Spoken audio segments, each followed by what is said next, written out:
Hi everyone, welcome to Check It Out from Ramify. Today I'm going to share with you Papaya White Fungus Barley. You can eat this dessert hot or cold. 1 papaya, 150 grams of barley, and 5 white fungus. And you can boil it for 15 to 20 minutes.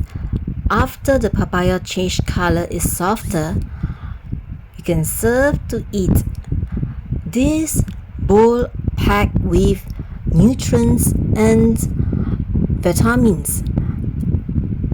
It's anti-inflammatory and it's antioxidant and relieve cough. You can eat it in the afternoon or at night. For eating hot method, you can add in other ingredients like pork, red dates, and wolfberries. I personally love it when it's a cold dessert. So as you can see that I add in ice in this bowl. It's so yummy. It's so cooling, and those who under the hot weather, you need this cooling dessert. It's so delicious.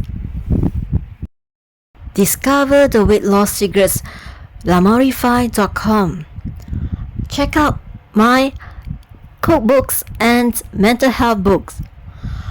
Check it out from Ramify. Do subscribe this channel. Thank you for watching.